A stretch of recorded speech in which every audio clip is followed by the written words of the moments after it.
Okay, thanks so much for joining us. Today we have with us Paul Okami from KoAloha Ukulele. Thank you, Paul, for coming up Thanks here. for having me. Traffic was wonderful today, by the way, in case anybody cares. Yeah. Only for people in Hawaii. Isn't it lovely? Yeah. Maybe you should get a metro train line. Yeah, just like that. You guys... Somebody Like else had the Oprah, same idea. You guys get a metro system. You guys get a hire metro some system. Japanese I wish it was like Yeah. that. Give it a Were you couple over? years, Paul will be like, yo, take the rail up. That's another controversial topic that we can talk about. The rail. The Let's do rail. it. No, we got more fun things to talk about than that. We have a new black label from you. Tell us a little bit more about this instrument.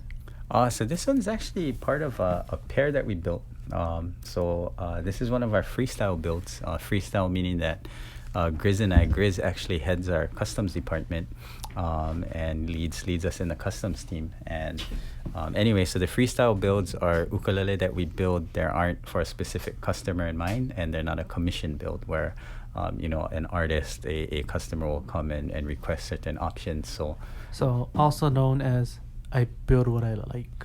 It is literally a do what I like. Yeah, pretty much. Yeah. For those in the mainland, I will exercise my own options. So was that pretty good? as I please. Yeah. Nice. But so this one's called the Sun, and it's got a setting sun inlay. So sun sets what rises in the east, sets in the west, right? So assuming that the headstock is north, it's actually setting like how the sun would set.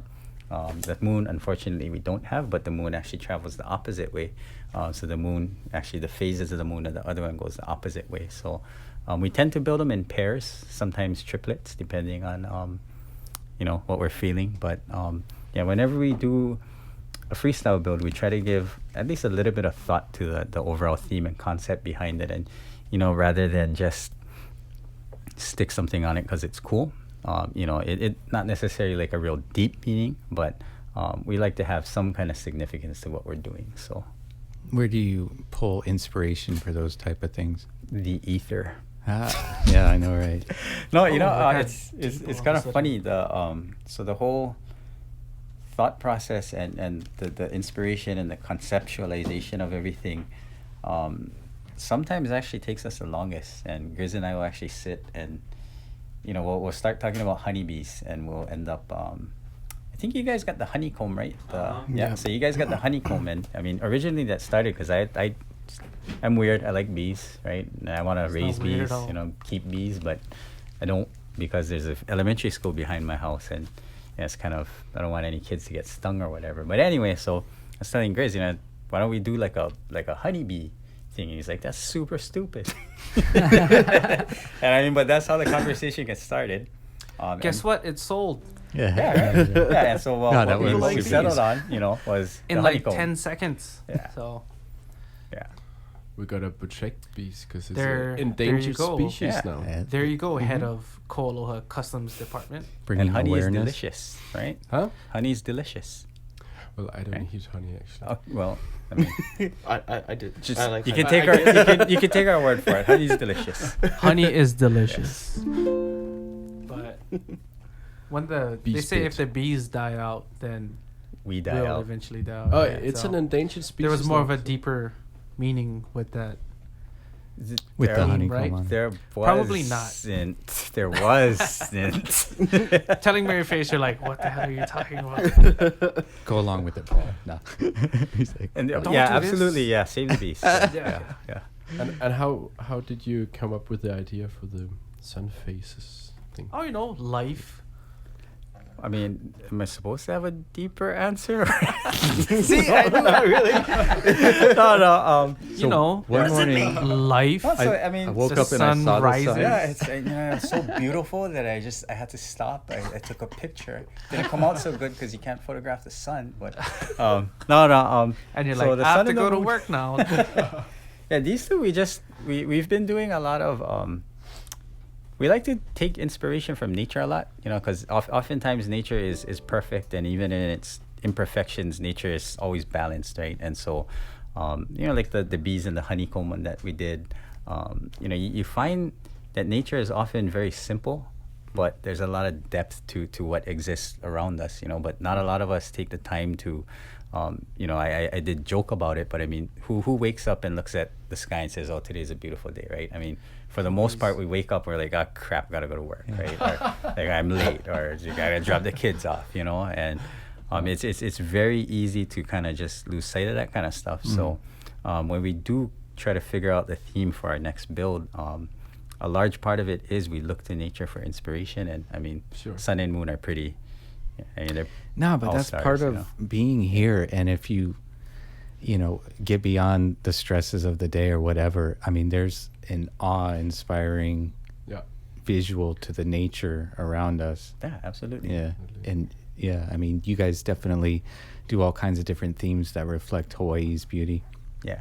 But tell us, like, with the Black Label, how it differs structurally, or any differences from the regular, like, say, a KTMOO.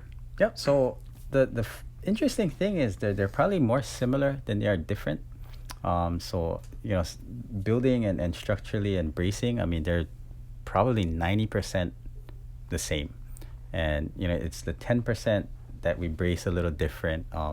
And it's really more the fine tuning, the hand selection of the parts that go into it, where we're not just grabbing stuff out of our pre-prep faces and backs and bracings, where I think the term is like tuning the bracing or something. I don't I don't actually know a lot of the technical terms and for the building. material of the bracing too? It's KoA. So cool. what I actually do is when I mill, so normally I'm on the shop floor and I mill everything for our production, but I also set aside wood for our customs. So I actually select a special type of KoA that's kind of even grain, kind of on the softer to medium to soft side, but I got to make sure that the grain's really nice and straight, even, and that way it stays stable. It adds a lot of strength to the bracing, but doesn't add a lot of weight. So whenever I get a piece like that, I mark it, set it on the side, and later on I'll mill it into the bracings specifically for our customs. Right. Yeah. So Because the standard line. We don't care. We just bang them on. No. Oh, for the brace material. Oh yeah, I mean, yeah. So in the standard production line, I mean, the idea is still to, maintain a certain level of consistency, but we can be a little bit looser with, the variance in how we select, our tops, our backs, our sides, our bracing, etc. Right, but you're not using KoA for bracing. Oh no. So sapele. Yeah. Oh, okay. Yeah. Sapele mahogany. wait, so What difference does it make to the KoA bracing versus the sapele? So sapele is a harder, it's a denser wood than I don't want to say KoA period, so than most KoA, because KoA, you can have a piece of KoA that's like almost as soft as something like pine. So the softest KoAs, you'll actually be able to scratch with your fingernail and leave a dent. Wow. Yeah, and on the opposite end of the spectrum, you can have KoA that's almost as hard as a rosewood. Like So, rosewood, it's what's really neat is KoA comes in, so not only the densities, but the grain patterns as well as the color.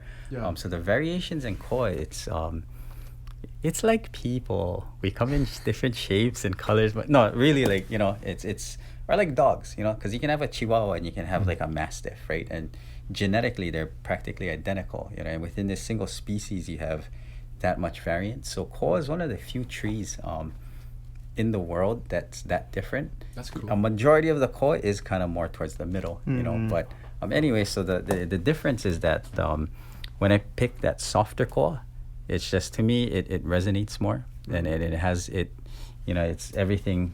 For the most part, everything is KoA if it's a KoA build, and I prefer it over other woods. Mahogany I also like, because mahogany is very consistent, so true mahogany. But I've found that I think it's more a personal thing that I like it.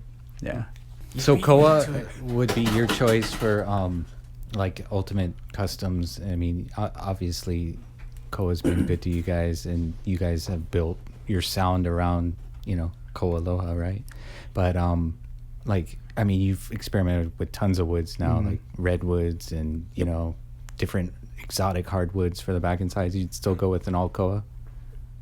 I don't want to say yes because it's my personal preference and No, but Nothing wrong with that. preference. yeah, well, so I mean, short answer, yes. Like my personal favorite is Koa. And I mean, if you can get the same so tonal versatile. qualities from Yeah. if a koa can be as dense as rosewood but be as soft as a Yeah, that's spruce, crazy. it's like you can just go with koa if you find the right.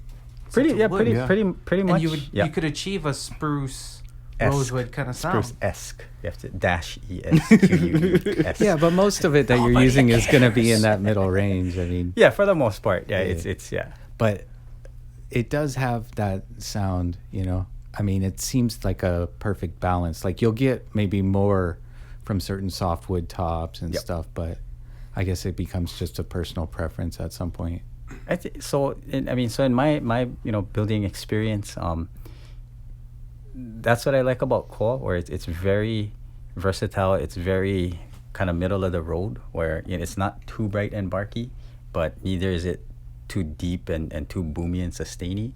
And it really it can kind of play any style, any type of music that you want to play, where it's not gonna it's not gonna sound bad at any type of music. I guess the con you could say is that it's not the best at one certain thing, but the balance is that it's just really versatile. And then, when you get into different softwood tops and hardwood sides and back, you can definitely bring out like a lot more nuances in certain types of tones or responses that you want, which like spruce has just got like a great attack, great response, great articulation.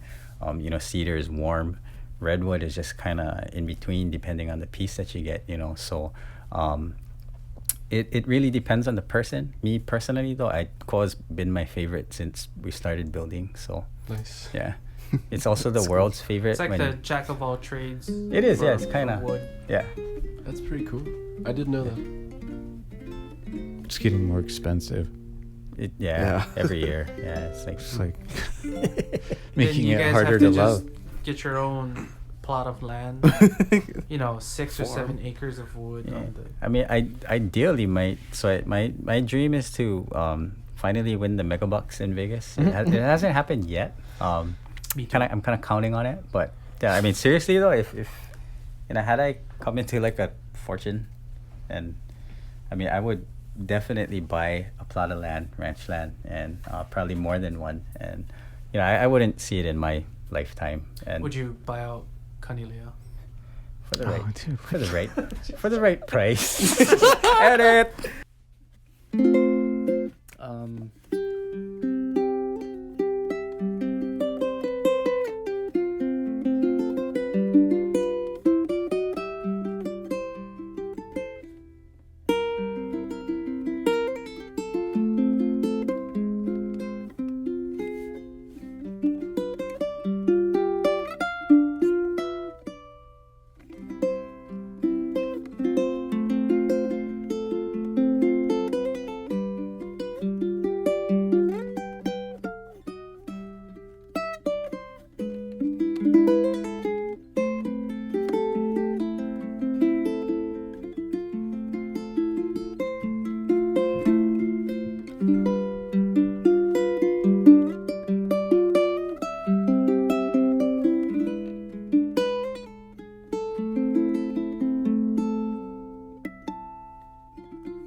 In a bee's point of view, they work hard to produce. No, but they honey, and then overproduce though.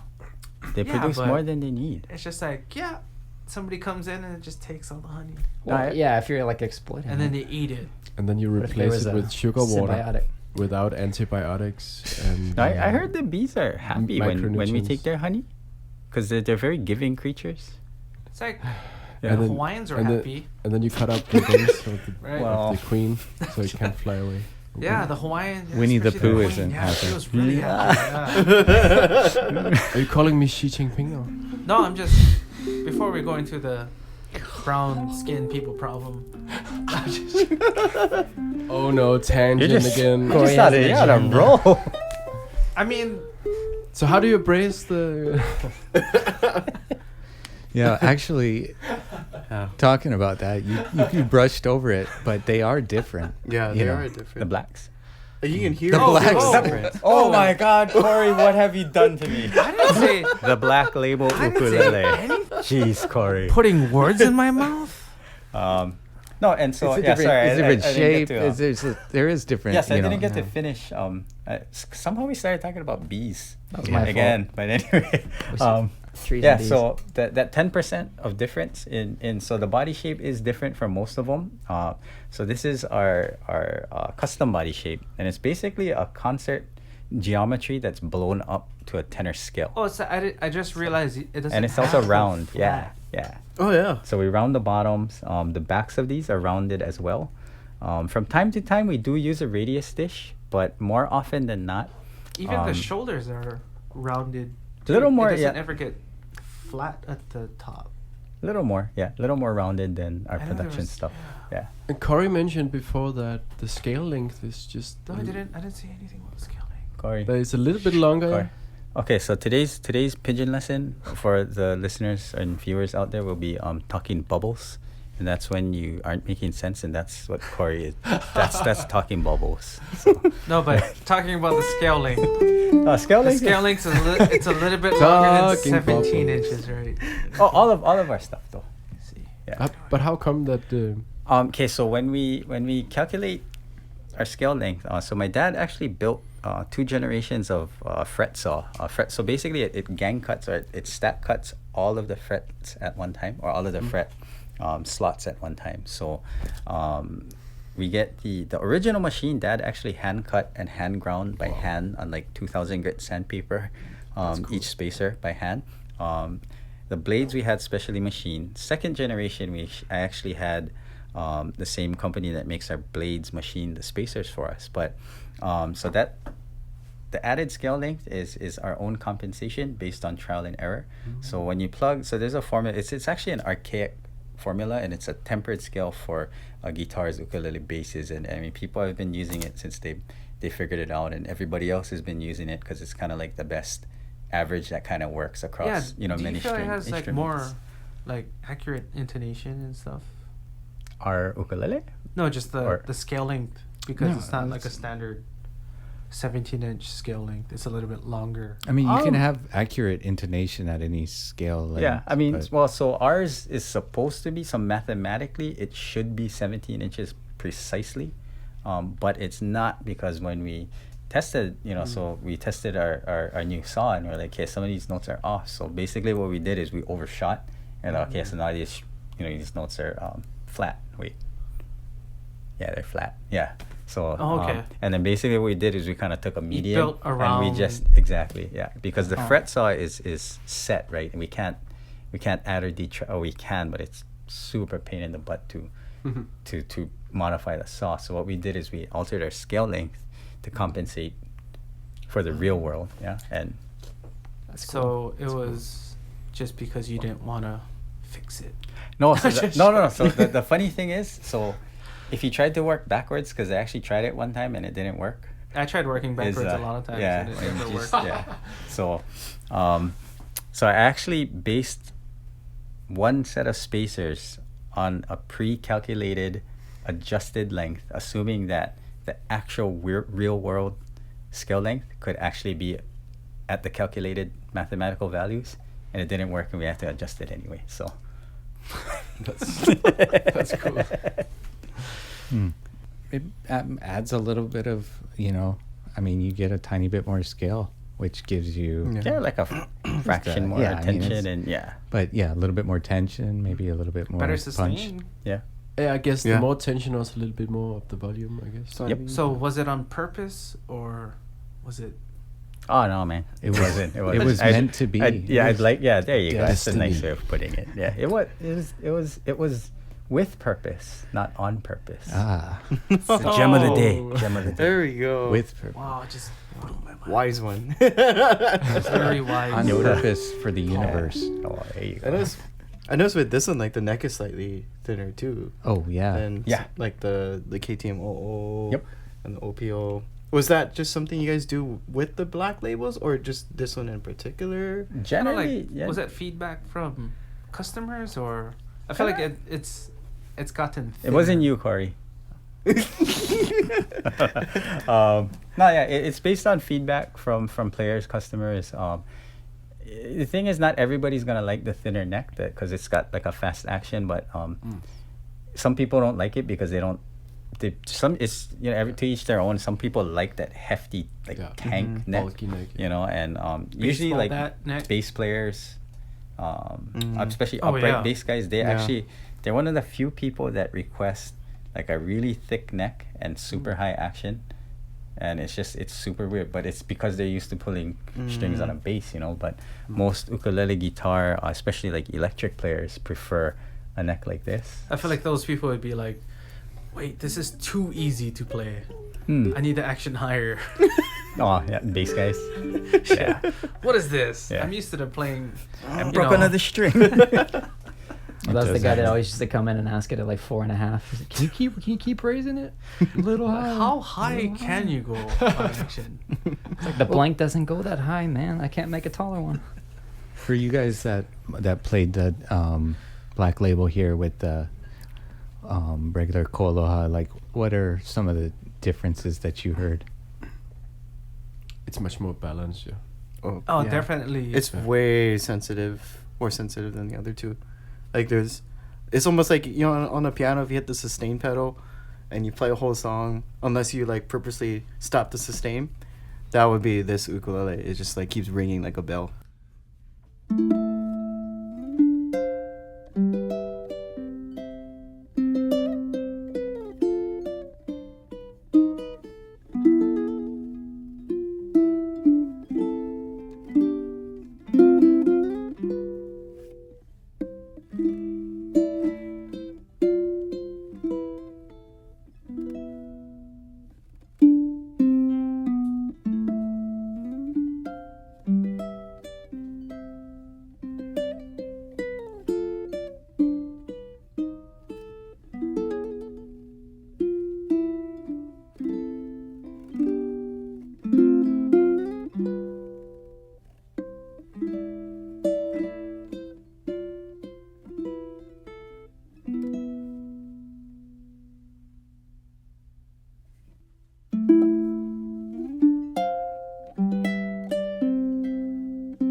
The overall balance was better.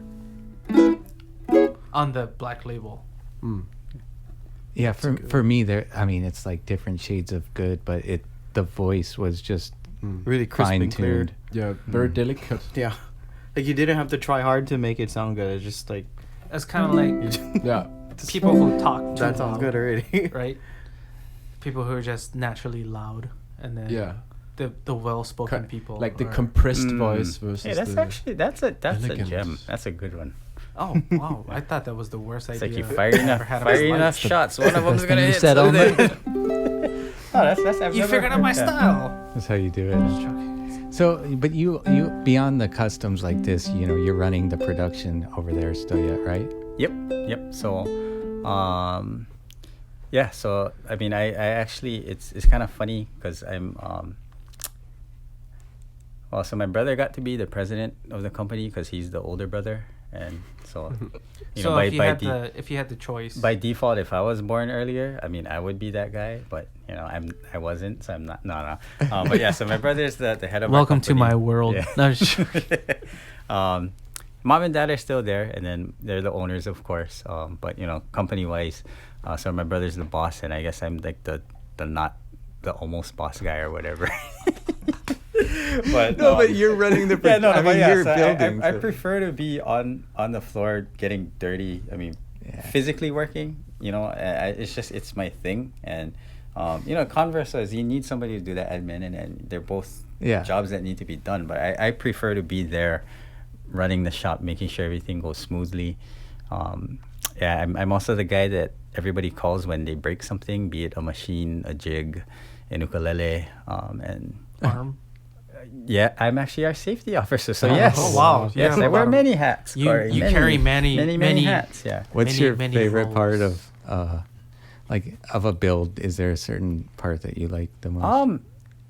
It's kind of funny because I guess because I'm so physically, aside from making sure that the shop is running, I actually still mill all of our lumber in house for all of our tops, backs, and any other parts that we need. So I actually take care of it because there's a balance between the art and the science of doing it, where to do it on a production scale. I mean, for one, you got to be able to do it quickly. You also have to be able to make decisions on the fly where, I'm going to use this piece or I'm not. You can't spend half an hour looking at one board of koa or ebony and be like, well, I think if I kind of cut around this guy, maybe, So you have to be quick and decisive, but you also kind of have to really, really know your stuff as far as the lumber goes. So That selection is a crucial part. it is. And I've always loved it. So it's kind of funny where, while I'm absolutely capable from block of wood to finished instrument, you would think my greatest joy or my best part would be the setup and playing it, right? But I actually like doing all the prep work. I like getting all the parts ready because I don't like to stop working and then have to make a part. So I will take as long as it takes me to get every piece, every component ready. And then from there, But until then, I feel like. But yeah, it's almost like you're setting the shop up to make sure everything goes as well as possible when you're doing that first selection of. Sounds like a cooking. Kind of, yeah. I cook that way too. Yeah, Me too. I get pretty nuts if if I didn't chop enough garlic. The ginger. Yeah, right. Yeah, Totally we get did, you. yeah. Totally get you. Or sometimes my wife Creative. cuts the ginger wrong, Oh. and then I get mad at her. But then she gets mad at me because she's helping me. Then I get mad at her because I'm like, do it the way I want, and then we fight. Oh, And then you yeah? go to the store And and, then- just cut wood and just smell this koa. And then I apologize, and it's all good, and then we eat dinner. That's wow. just a typical. It's always always apologize. Yeah, we have to. Put ice on the cuts. And But yeah. let's take it back and get a little more of the backstory as to how you started with this work. Oh, okay. How did KoAloha come about and you decide to do this for life? So weren't you the first to build the ukuleles? Was that you? Or No, Let that the was man Dad. talk. That was Dad. it was your dad, Yeah. and then you kind of followed along with it. I was just born with this natural ability. I think it's like my mutant power. Mm. And You were built with you were born with yeah, I was just million- like, what that the crap? I expression can build after. ukulele. Just put I him thought on when you a were baby born on into a the bandstand and Okami just- dynasty, you just Yeah, so dad's actually a musician by trade and by school and by passion. And he actually wanted to become a band director. But then he met mom in college. They got married, had my brother, and then he didn't finish college. But dad stayed in music, so he actually used to play in the 60s and the 70s. He was the bassist and singer for Ota-san's band in Waikiki.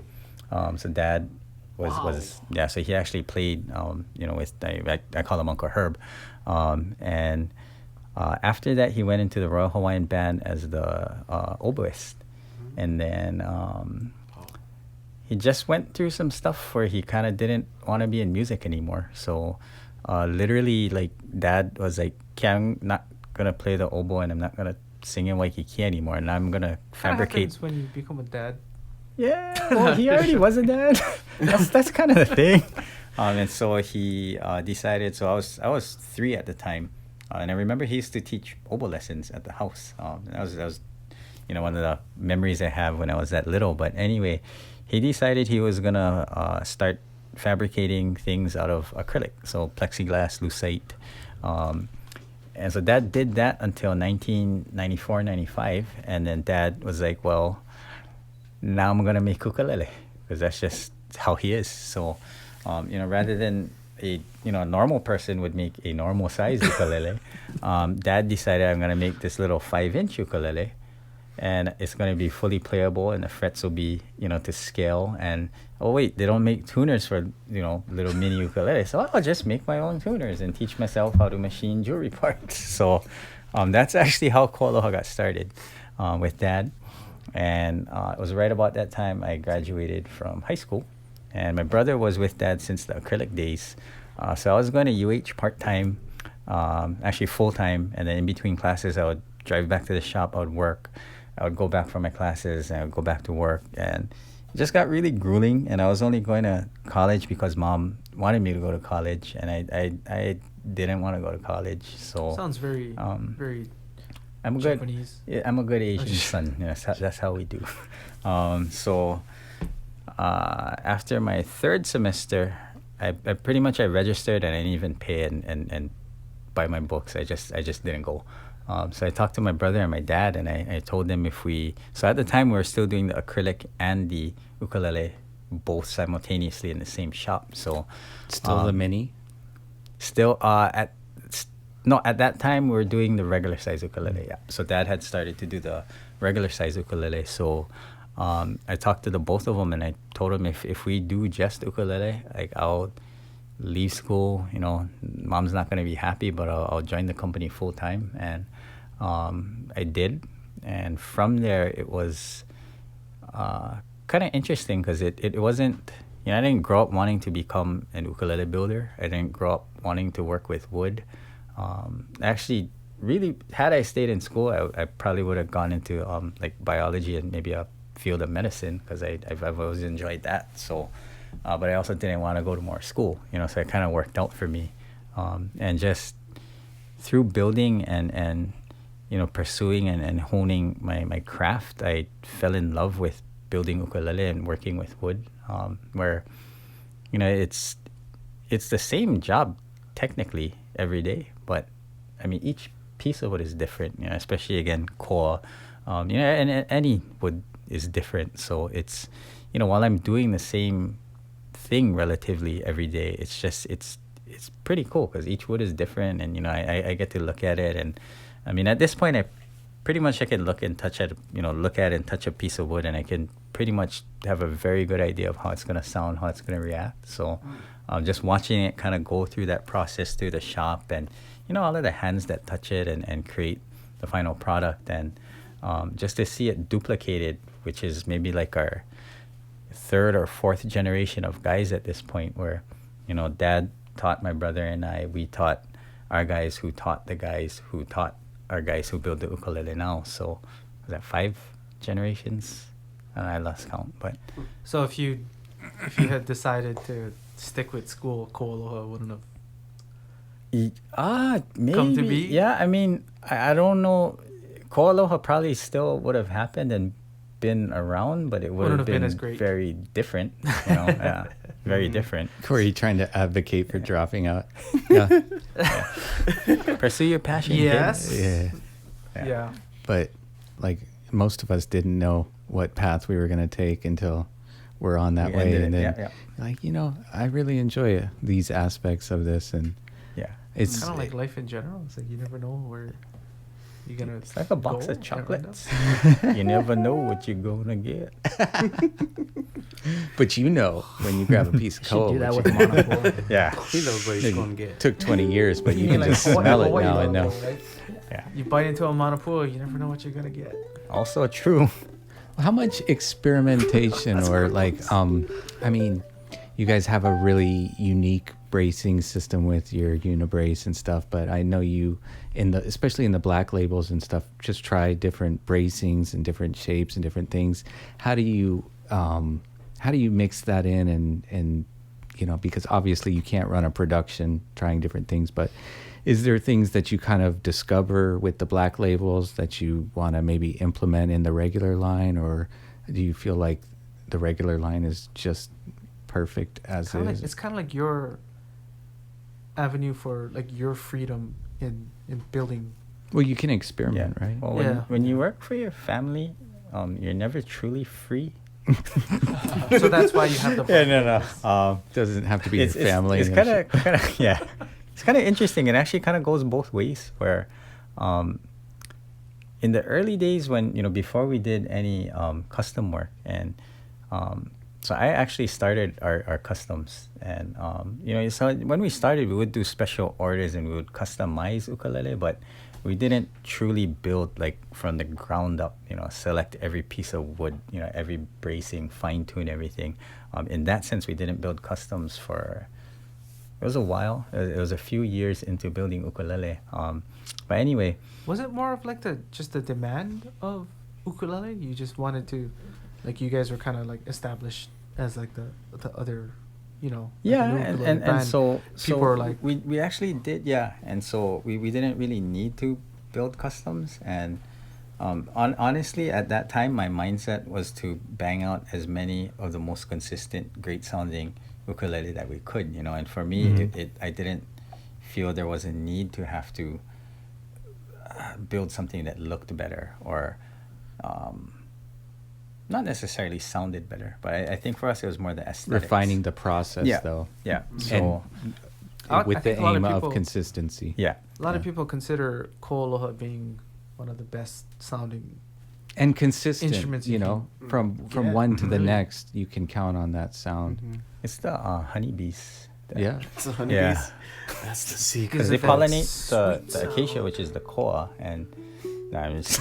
But, anyway, go so on with the yeah. connection. So what's kind of interesting is as far as a lot of the things that allow us to experiment with the black labels and thicknesses, bracing, size, position of the sound hole, we actually learned what influences what through the course of fine-tuning our production instruments, because you do something. I think many cultures have this saying where like you repeat something like 10,000 times and you'll have gained mastery of it. There's Yeah, it's different like martial arts. Bruce and, Lee is like he was saying. so a lot of the experimentation and learning what part affects what and how they work together came through experimenting with our production line. And when we finally did start building customs, it was kind of cool because I had a really great idea of what we can fine tune. How do we squeeze more tone? How do we squeeze more volume? How do we squeeze more response out of what's pretty much an already finished and for the most part fine-tuned product. And from there, when we build the customs, we'll try different things here and there.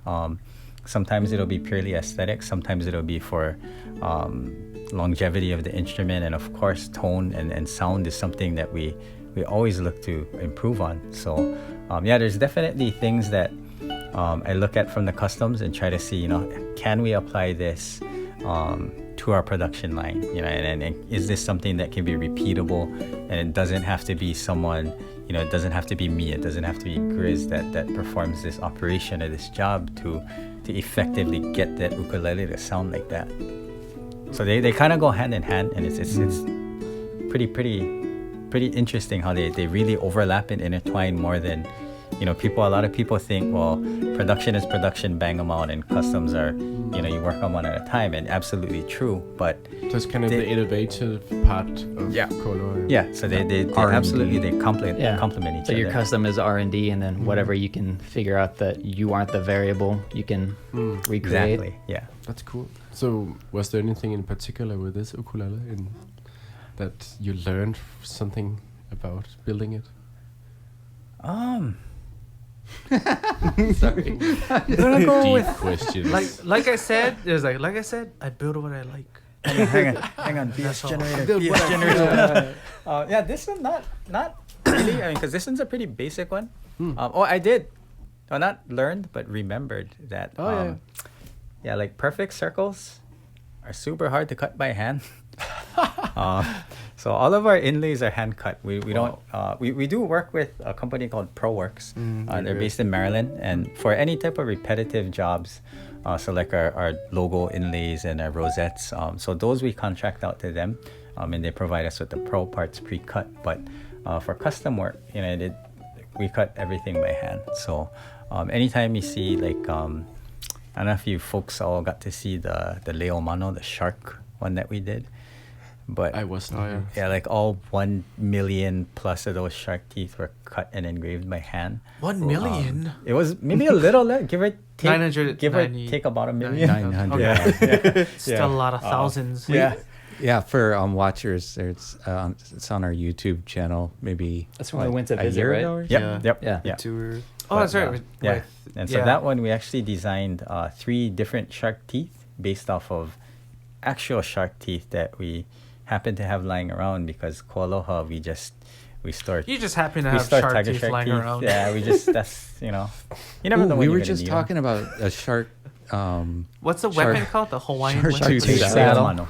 What's it called? Leo Mano. That's the. Oh, that's right. So lei. I remember now. Corey, it's the lei of the mano, the shark.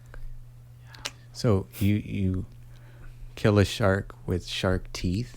Is that what the ancient Hawaiians would do? No, so the teeth were used as because they didn't have metal, right? So And they didn't have serrated. Right, it was a edges. weapon, right? yeah. So But would they kill shark with that? I think No. they just killed. I don't They just know. killed each other. Yeah, I think each other. I mean, they might hang out the canoe and I think it works for anything you're trying to kill. okay. You don't have to. It's pretty non-specific Not as far as You know, killing weapons You're go. going from Oahu to Molokai and the thing's coming up. It's just, That needs to be dead. That's okay. so coming Anyway. from like a different angle, but as far as running a production, like how do you approach it in terms of working with? Because you guys have a really interesting unit over there. The way that your ohana is, it's like, I can tell you guys are really tight. But like, how do you deal with it when say like, a certain worker maybe needs more motivation or might be lacking or lagging in certain ways? Do you deal with stuff like that? Yeah, absolutely. It's like a lot of people think here in Hawaii and more so like small shops or family businesses. A lot of people think we're immune to the same woes that any a medium or a big business or a corporate style business, but you have the same politics, you have the same everything. I think the difference with a small shop, and especially one like ours that's very family oriented, is it's a little easier to kind of work together and not be so by the handbook, by the employee handbook, by the company handbook. And it's just finding ways to motivate each person, because not everybody, like for me, I'm like mold and you'll never get rid of me. So I mean, like I work best under pressure. Like the more you tell me I can't do something, the more I'll do it to prove your ass wrong, because I'll be like, can't do that, huh? But that's me, and I've learned, when I was young and I had to lead a team and very little experience in life, in career, I had to learn quickly that not everybody's like me, you know. And like when we were young, our dad was a hard ass on us, and I just thought that's how everybody was. Like everybody grew up with a hard ass dad, you know.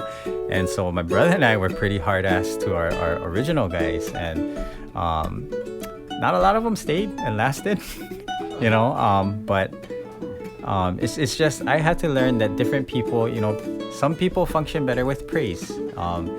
You know, like some people, you tell them good job and they're like, wow, you know, boss said good job, I'm gonna work harder. You know, I'm the type of person that I was never told good job unless I did a really good job, and even then very rare. So for me it means a lot, and I don't dish it out very easily.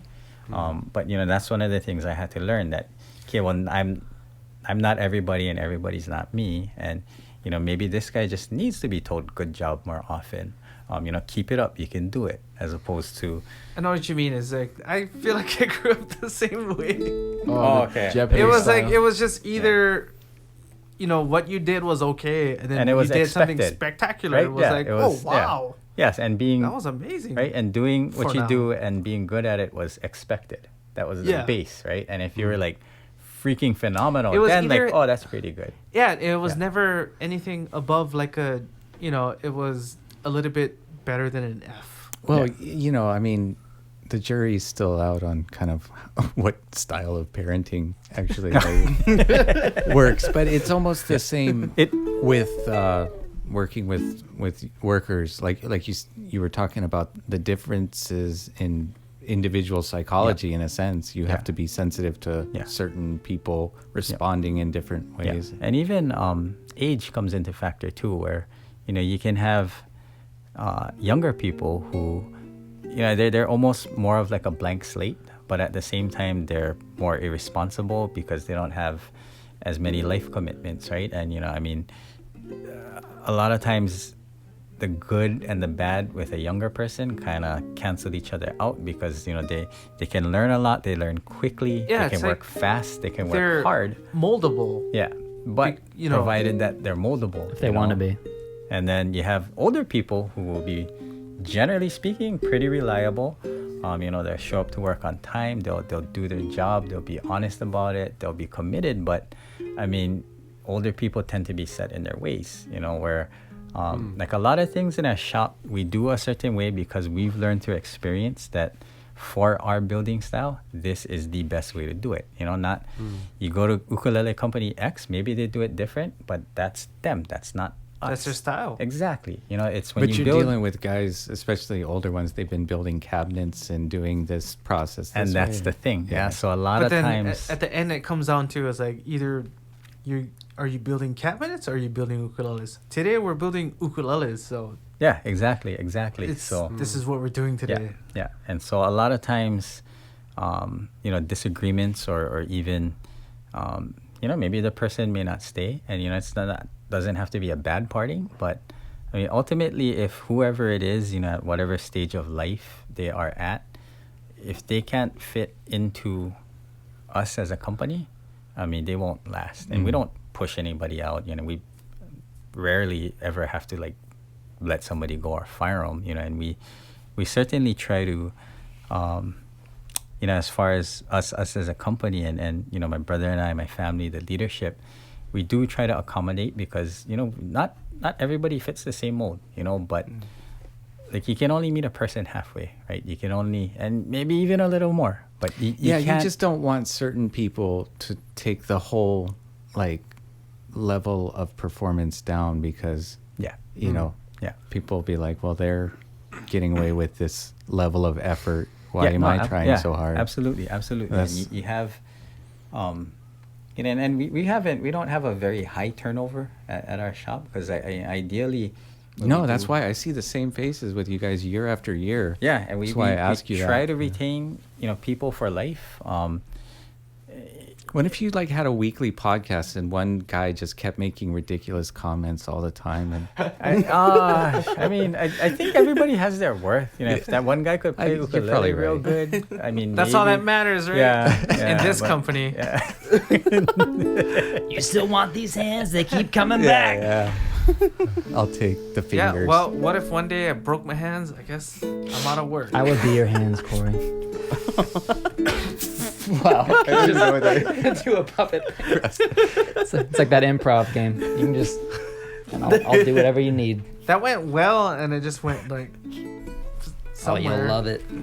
I was thinking you could still stay with us, but without hands, you can't even type emails. No. Put a headset on them. Those NSYNC headsets. I don't know if anybody noticed. I didn't even have my phone in my hand the whole time. I didn't look at my phone. To that Is one that guy- no, another I'm just thing joking. of this unnamed employees? They're always on their phone. Yeah. Yeah. You know, just, yeah, I mean, good and bad. And you see it in a lot of different people. I all of a sudden have 4 phones, but He's I connected. get emails all the time. It's Wait, why do It's you legit. have like 3 phones?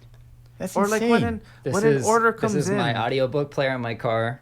This is the work phone, and then this is my personal phone. Oh, I thought Gotcha. somehow you stole everybody's phone. He's so like, they this don't is look one at it." girlfriend. This is another. And this one's Tammy. Here. She's special. I have different international markets. Here, there's an order that just came in. I get these It don't show notifications that. on my phone all the time. Oh, I mean, Your credit card information is safe. It travels through a third party. it just has their name and their order. You know, We get how orders work, Corey. Oh, What are you you trying mean to, what point are you productive. trying to make? He's showing that he uses his phone. To I'm work. not looking at work. Instagram. The I don't even technology. have Instagram on my phone. That's some crazy capability. I can't do business on my phone. Well, we. I have a super- question. Yeah. What is the difference between the Opio line and the KTM, or like the Hawaiian made line? So 2 main differences are where it's built and the woods that are used. So koa is a type of acacia, but what can be called koa is a native species that grows only here in Hawaii.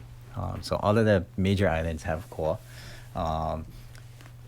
Kind of funny thing is acacia is, I think it's like the 2nd or 3rd most prolific genus of trees, meaning that, you know, in all the world, like after number 1 and 2, I mean, there's the most acacias, Yeah. types of acacias in the world. So there's like African, Pacific. Oh, absolutely. Like it's yeah. everywhere. So right? All over the it's, world, It's, yeah. it's literally, so it grows in every climate. It grows in deserts. It grows in tundra. I mean, it grows in tropical, obviously, subtropical. So I don't think it grows in Antarctica. But yeah, I mean, pretty much acacia, every country that has forests and trees has a type of acacia. So That was the. It was in Woolly the mammoth Old koa. Testament. It was the. oh, it was the Ark of the Covenant. Ark of the Yeah, Covenant, That was yeah. also made out of acacia. Yeah. So, Whoa. Original. so yeah. So would you call it the best wood ever? Best wood ever. Some might. But I know a lot. Who it also would. makes delicious honey. But anyway, And so, like in terms of like the specs, like the thicknesses and neck and everything is pretty much the same. Right? identical. Yeah, close to identical. So so our stuff is made out of koa. The bracings, of course, will have like sapele and but for the most, I mean, depending on what bracing, without going into exactly what part. But so ours are all koa made here in Hawaii in our factory. The Opios are made in a factory in Thailand. We call it like our sister factory. So we don't, technically we don't own it. We have no financial stake or ownership in that factory. But when that factory was set up, so the 3 partners that own and operate it are actually really good friends of ours, and they came to us with the crazy idea of, hey, let's make KoAlohas for half the cost in Thailand. And you're like, okay, well, you guys have any experience with just like making anything? Like, no, we're civil engineers and a graphic designer. Like, okay, you guys ever? Who's the graphic Yeah. designer? Yo? Oh, never mind. Yeah. Yeah, I met him at. He was at. You met him right? at NAM, Yeah, yeah. yeah. And awesome. He's yeah, a he's genius. hilarious. No, he's super artistic. Yeah. And He's so the rebel. creator. creator. Despite us kind of trying to shoot it down before it even took flight, I mean, Peng was insistent, and it was his heart's passion to. He really wanted to build a factory in Thailand, and basically duplicate not only the build and the mechanics of what we do, but same family, the Ohana vibe, with their factory over there. So we're like, okay, well, let's What's his store do over it there then. called? In Thailand. Yeah. Ban ukulele. Bon Yeah. is. So he was first getting your ukuleles. He was in- So he at Bon, started. and then he's- So he actually started while he was still here in Hawaii the first time, he got involved with like buying and selling ukulele online just kind of through happenstance, and he realized that there's like a market because nobody was selling to Thailand. So he started doing online at first. From there, he opened his brick and mortar store. And then after that, he decided that he wanted to make an ukulele factory. So what we did for a period of about 8 months, we actually traveled. So literally like from setting up, positioning, and tuning the machines to teaching them how to build, finish, and string. We were with them for 8 months total. And we would fly in. So I was part of the first crew, and I would go every so many months. Where I think that year I practically lived in Thailand for like almost a quarter or a third of the year. I was gone that much. And there's phrases in Thai that I'll never forget because I was there for so freaking long. But anyway, I also couldn't eat Thai food for about 2 years because I was tired. You're over. But anyway. You were So many puns. So many puns. Yes, I was tired. But yeah, ultimately, so that factory was equipped to build exactly like how we build. But obviously they can't get koa because koa only grows here, and shipping it there and to create an affordable price, it just didn't make sense. So so those are made out of acacia.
So when the factory first started, and the acacias took a few years to kind of pick up because there's a lot of stigma for, if you're spending more than like $150, right? I mean, $150, whatever, it could be made in the moon. That actually be pretty cool. Right. Never mind. But right, made in China, made in $150,000. Indonesia, made in wherever. At $150, you don't care. 200 you start to care. $400 and up, I mean, you care where it's made, bottom line, right? The ukulele could be great, but it's just people like you wouldn't buy like a $30,000 Benz because it's made in China, right? You're gonna go for the $60,000 to $100,000 one because it's made in where they make them. Well, my point is that Nothing wrong with the USA made Mercedes. Make them. The USA and Mercedes are good. Yes. They're very good. But so it took a while, but people started realizing that you're practically getting a KoAloha for like half the price. They also carry the same warranty as our Hawaiian made ones, which is. That's what I was gonna say. You guys have one of the not craziest, one of the best warranties. Yeah, it's the way I look at it is like, how after the Industrial Revolution we just kind of ruined the earth, and every generation was like our kids will deal with it. So our warranty is like that, but in a good way, because our kids will deal with it. So. Oh, yeah. Give them the debt and all of your warranty. It's 40 years later. Minus the pollution. You fix this? It's one of the. Our warranty is always, a lot of our build philosophies and the way that we build is very untraditional. And when Dad started, he actually purposely didn't take any classes. He didn't read any books. He actually cut open and took apart ukuleles to look at them and figured out, like, he reverse engineered in his head how to build this instrument, and so a lot of things that we do. I feel like your dad was the original rebel. So with that, like, I was meaning to ask you, like, you guys do like a thicker sides, right? Because you don't do the same curve. That a lot of people do. Yep. So our sides are pretty close to what a guitar would be bent at, rather than like an ukulele. So it's not it's maybe like 30 to maybe 50% thicker than like a 75 traditional. to 80 thousandths Yeah, of an so about- inch it's- would it's- be, you're probably more like 100, 110, something like that. Yeah, Yeah. yeah. So it's harder to bend. Right. Just, because you're bending, you're forcing more wood fibers. You have to flex. come up with a different process for it, or do you use the the heat and the wet? Yeah, so we actually bend by hand on a pipe. So Oh. super, super, super old school. And the only reference point is we draw a reference point for the waist, and we have a line scribed on our pipe. So different sizes will obviously be at a different point on the side. But so once we bend the waist, everything else is done by hand before they go into our molds. But yeah, You ever went- I saw the pipe when we went over there. Yeah. Forgot. But It was in have you Pittsburgh. done side benders? Have you experimented with that, or I mean, isn't that we- faster? So we can, our fastest guy can bend a set of sides in like less than 3 minutes. Oh, I Which guess is not. like Wow. pretty fast. Not Yeah. everybody can go at No. that speed, obviously, but yeah. So it averages out. So one thing about the side benders, so like the form, benders, they're absolutely consistent, and I mean, virtually anybody can bend. It requires way less skill, but bending by hand, provided you get the right person, can Yeah. go a lot quicker. We were talking to this guy, a builder from Lake Tahoe last week, Tide, and he also has a process where but he's doing it with layers, but just a lot thicker sides. And he was talking about how he thought that added to the sound.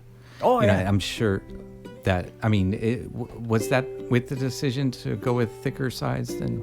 Initially, so the sound was a byproduct, and it's one of the things that we learned, through our production,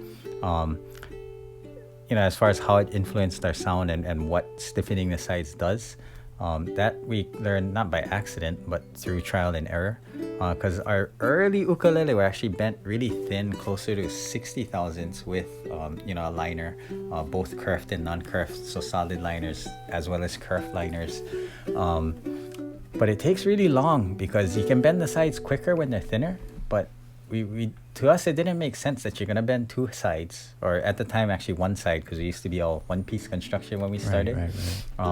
And then you're gonna bend two mini sides for the top, and then two mini sides for the back. You're gonna glue them in, let them dry, and then you can attach your top, right? So it was more for like a expediency factor in production, where it didn't make sense to make something easier so that you have to brace it up to make it thicker, So we actually tried a whole bunch of stuff. We actually tried craziest ideas. We actually developed a jig to route.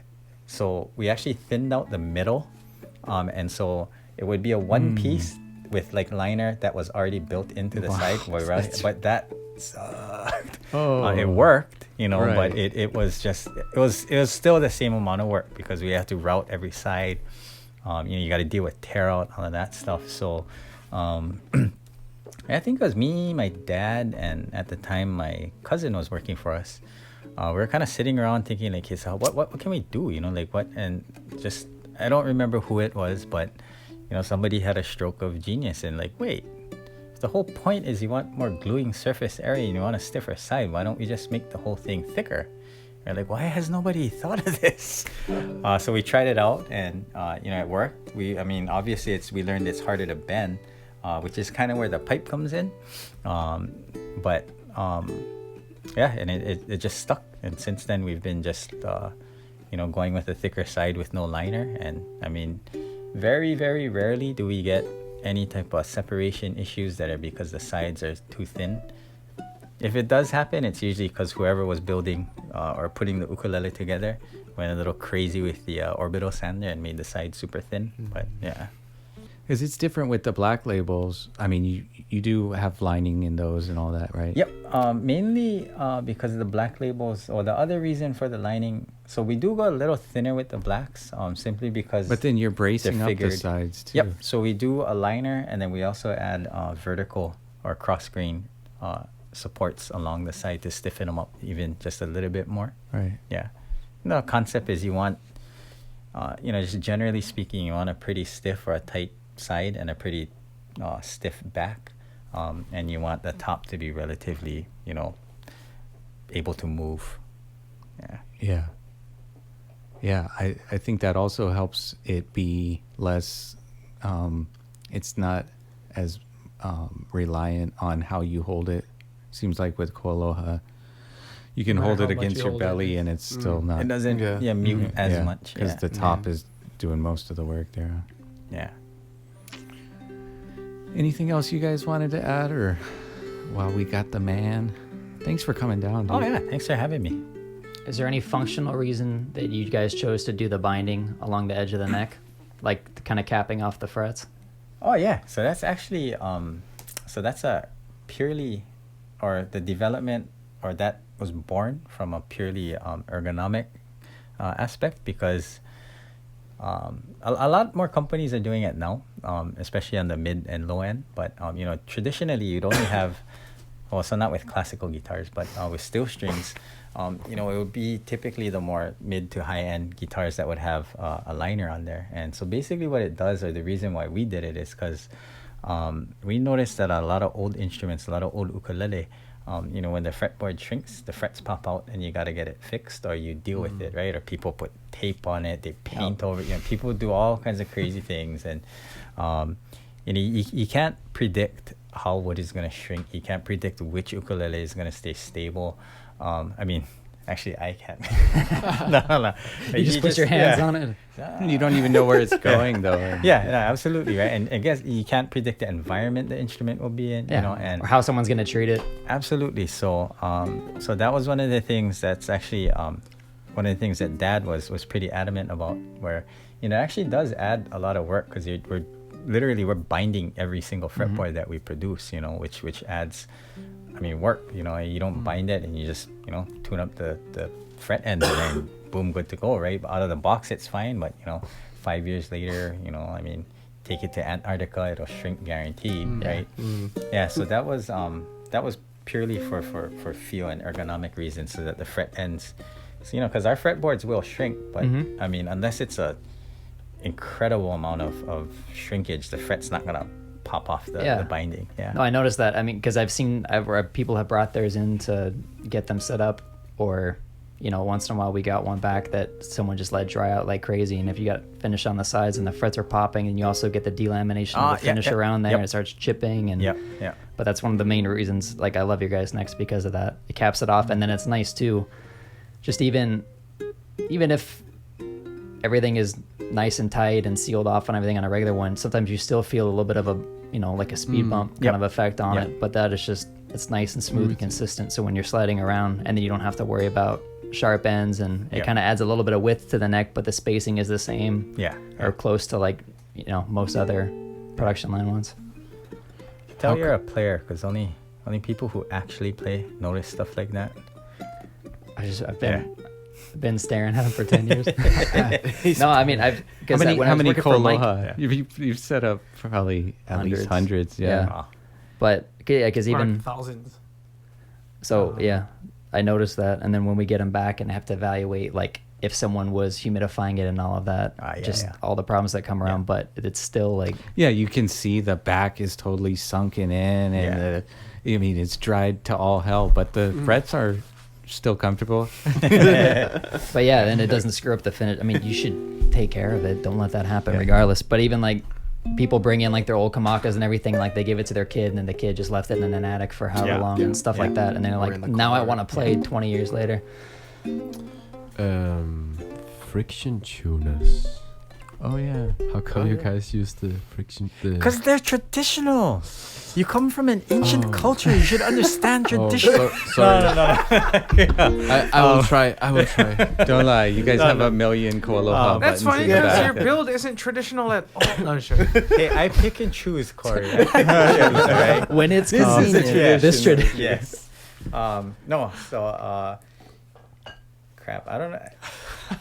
Sorry. Okay, so no. It's actually we actually get asked that question a lot, and it's super valid, and it's like, it's definitely top 10, maybe top 5 questions that we get asked.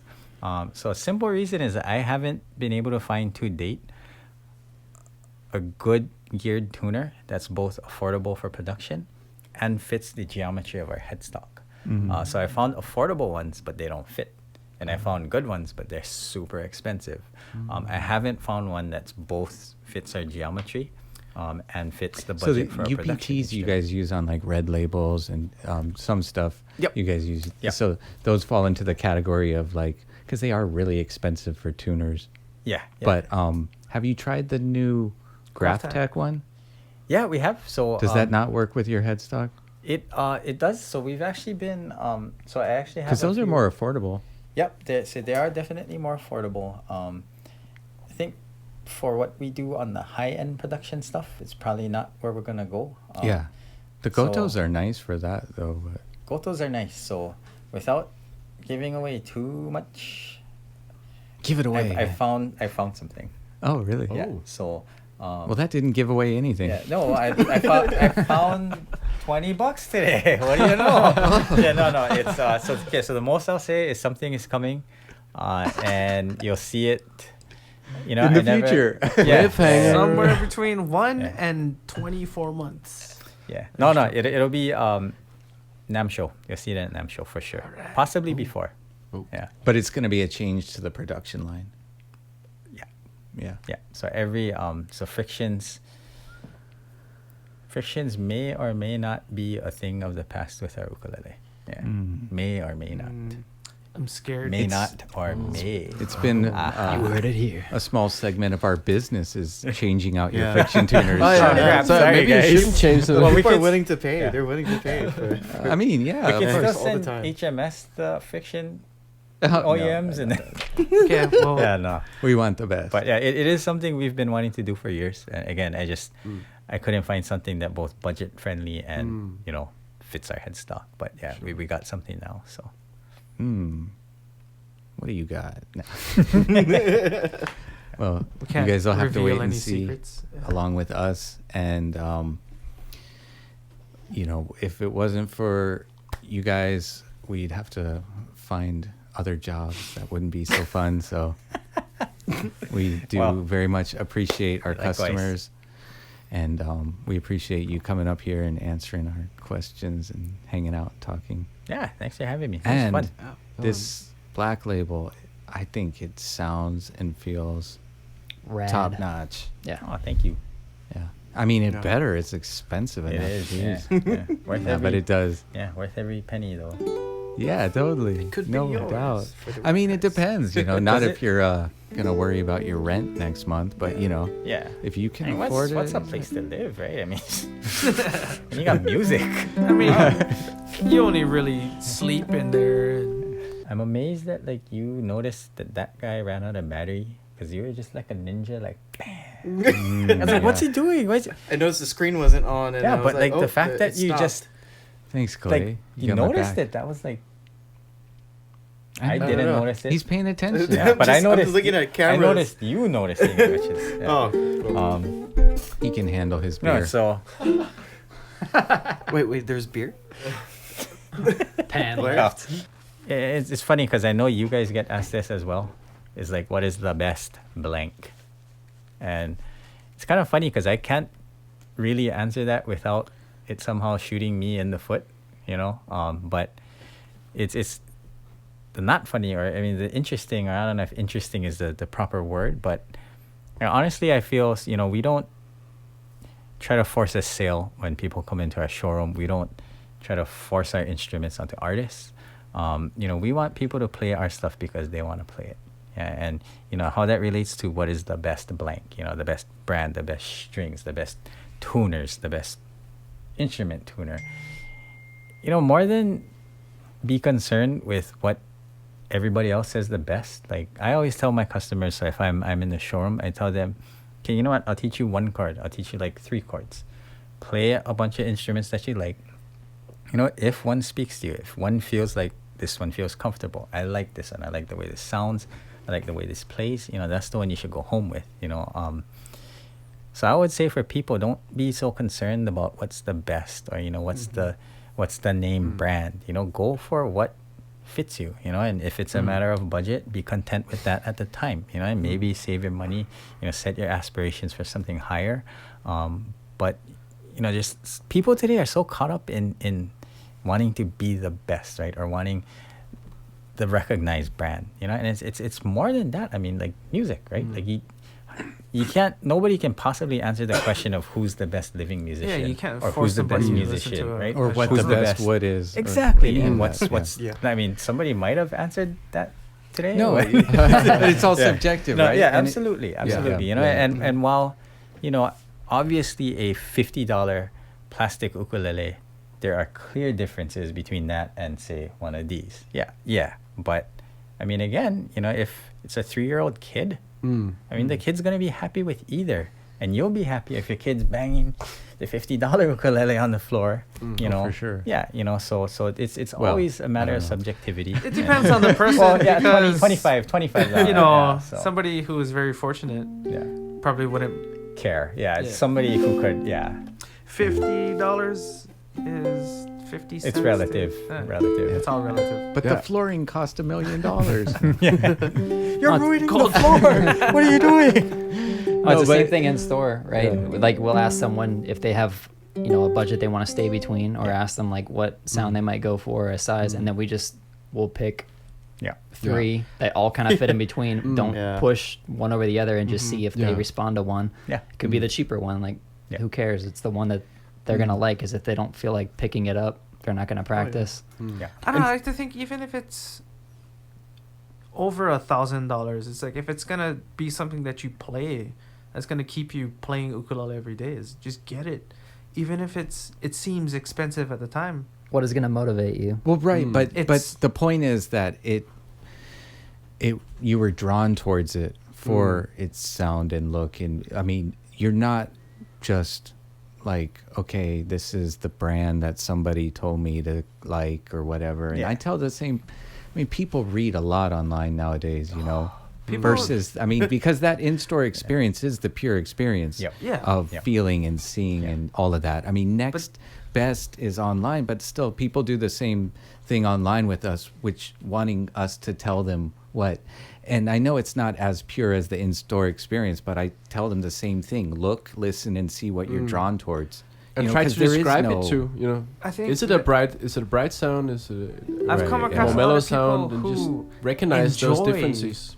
the real expensive sound, right? The things the kind of sound you get from more expensive instruments, and then when they look at the price, they're like, okay, what's the more affordable option? I think if you like something that, even if it's $1,500, just if you can do it, just you're gonna be happy at the end. You know that one super expensive ukulele could have kept you playing for the next 20 years, or something you know, settled for after, you know, that was $200. You might like it for a little bit, but it's not gonna, you know. I don't know, maybe. Yeah, it depends. If, you know, it's just like, I feel like sometimes people are looking for like some void to be filled or something, you know, or they're playing to go to the next level. It's like these, like, for instance, that Black Label, when I played it, you know, and I mean, you play a regular KoAloha tenor, you're like, yeah, this sounds really good. And then when you play that, you're like, ooh, now that the voice is just so beautiful, Yeah. you know, and the feel and everything, you know. But it's like I said, it's not worth anybody like worrying about rent or any, you know. I mean, Yeah, it's not the type of problem. Like, get an Opio if that's Yeah. what you can afford. Yeah. But yeah, I mean, if you can afford it, and you know, I mean, people spend money on all kinds of different stuff, and I do think, like, you know, the joy that you get with a beautiful instrument like that it's for real, you know, for those that feel it, know it. Yeah. But yeah, that's great advice too, coming from you.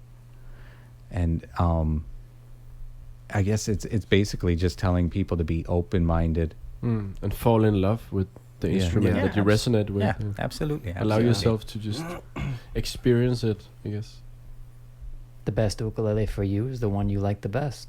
I guess maybe I dealt with too many people that have expensive taste, but Well, I mean, I think the same way someone might like have like there's people that come in the store and they say, I don't want anything made overseas. So they just automatically rule it out without even touching one. Yeah. So for them, that's really important. For some people, I think having something that they know is technically like would be like a top shelf thing. Like Yeah. they just like, this is the quality that I want to start at, and that's important to them. So it's Putting whatever's the- important to you. But if And you have an it's open mind, you could find what you can afford too. Like with people that have a lot of money, I kind of don't understand them not buying really Something- great. Yeah. Okay, they rather want If to you, buy ever, they're you, six, know, if you believe in quality, 6 really. ukuleles for 200. Well, that's why some Right. of those people with a lot of money have a lot of money because they're they've lived that- like that. Yeah. But I just want to be like, you only live once, dude. Come on. What's best for me might not be the best for you. Mm. And if we Absolutely. Yeah. like knew, if we carried, if we pretty much if we knew what was the best ukulele out there, then we would only be selling one type of uk. Yeah.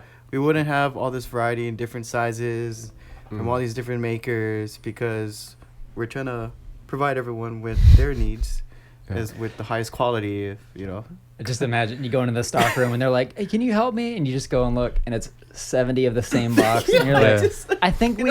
Let Yeah, me probably check. that Let me one check. right there. Yeah. I think it comes down to people are afraid of getting ripped off, but that's not really what we are going to That's to a do. Oh That's yeah, a few people though. I don't. Yeah, think I I've don't. come I across a think lot of people those can kind of research people. stuff pretty easily now. Yeah, you just online you and, just Google see it. so that. easy nowadays, and Well, it's more, I think, if they think you're trying to, I mean, because we're selling things, so I think some people expect to try and be upsold on something, like you're going to get somebody for as much as they can possibly spend. yeah. Yeah. It's probably just But, capitalism. I mean, we've all talked people down from things too because we thought tried, it was a and better then, but choice then they're from like, them. I'll take the more expensive one. Yeah. It's like, okay. But I want the shiny one. okay. like- Yeah, okay. What can be a big difference in where you purchase an instrument or anything, obviously you folks are known for your phenomenal customer service, and I mean, like people online, they, You guys too. oh, Yeah, totally. Yeah, but it's a majority of people's feedback for HMS is that I talked to da da da da da.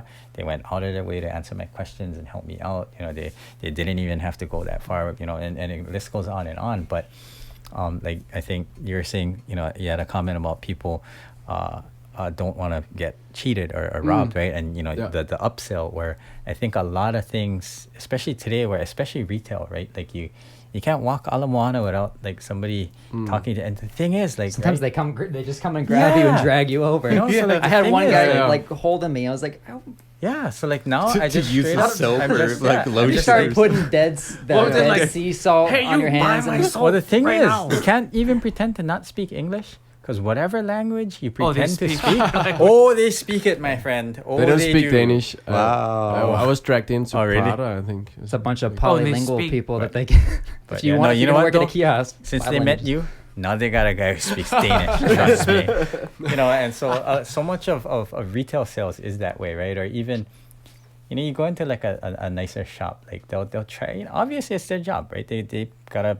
The salesperson makes a commission in most places, and I mean, they sell you a more expensive thing, they get more money, and especially the high-end stores where they work pretty much solely on commission, so I think a lot of our culture shifted so much that way, where it's good to see that there's places like HMS where, you mentioned downsell, I mean, to 'cause our you're- detriment. but the thing is, you have the interest of your customer, of your person at heart. Yeah, You're not 'cause if- worried about, am I gonna sell them the most expensive? Can I sell them this? Can we make more money? You want this person to enjoy playing the instrument, and bottom line is whatever that instrument is, whether it's $200 or $2,000, right? It should be the one that person wants to play. I kind of have this idea of like a shoe store. There's so many different shoes, but you gotta Oh. find which one that Yeah, fits you. yeah. Right? You're not gonna. Yeah, because not But they have to everybody's- be happy. Yeah. I That's, mean, it can't be some kind of thing where you smooth talk them into this Because then thing, it just leaves and a bad then- taste yeah. in their mouth. and then they walk out and Yeah. they feel like, man, Like, I "Ah, I didn't feel really like I spent more than I. That's They kinda shouldn't have like- bought it, and then they return it 1 week later. Well, that's the Moving thing. from, Like they like, have to that be car happy later, salesman and kinda- we're trying to build relationships with Yeah. people. attitude, right? Yeah. Trying to be real. Yep. Yeah. Because we're if trying you to feel be like real. if you feel like you got upsold on something, every time you pick it up, it's gonna feel a little Like a- like Car sale. like like you were food. lied to. yeah. Like I mean, I've had things. No, that but even not even that drastic. But to your point, it's like people do kind of feel like they're being marketed to all the time. Yeah. With And everything. we are, 'Cause we are. Yeah. Yeah. it's everywhere. No, it's like Extreme with market this thing expected. here. We're here having like a real same conversation that we'd have if the cameras weren't on. But I Yeah. mean, at the end of the day, you know, we still have to pay for the rent and the lights. So it's Yep. like, you know, we have to do a business side of it. Mhm. Yeah. We're trying to be as realistic as possible, you know, and upfront with people. Like, I mean, I can say, yeah, the finish on that black label is more gloriously perfect than on a regular production model, you know. It is what it is. Yeah. And, you know, you pay for what you get, but we're trying to that's zero in on the best in each price range. And I mean, once you get up to a black label like that, I mean, the thing is, it correlates with the availability too. So yeah, they're super expensive, and it gets down to a niche market that really wants the best of the best, but you also rarely are going to see them available. So it's just one of those cool things. And we were super stoked to have you on to, you know, discuss your thoughts while we shared this new instrument and Yeah, got my sound pleasure. samples from these guys. You want me to play a song real quick? Yeah. I That would be can't. awesome. I was just Oh yeah. we got him. We got him. It's Nah. a big one. You know, the thing is, because I mean, a lot of builders are like that. I mean, it's like, it's a humble natured person that you're building the tools that artists are gonna Yeah, for these make these art with guys, and be praised about. These Yeah. I just thought about the line I said earlier. Those who build. No. Yeah. Is that like those who teach? Those who teach. Those who can do, those who can't teach, is the line. Ouch. I know, right? I was just joking. Corey is really. But those who I'm build never ever teachers. serious on these. Those that can't teach, can't teach. Those who can't teach, don't teach. I like the local version better. If can, can. If no If can, no can. bottle. Green bottle. For me, it's like even if I think I can, I probably shouldn't. This podcast is gonna be like one of those tracks that just fades at the end. Our conversation just gets more and more quiet. All Is right. it faded already? Love you guys. See you next time. Cool. Thanks, Thank you. Paul. Yeah, man. Thanks, boys. Good job.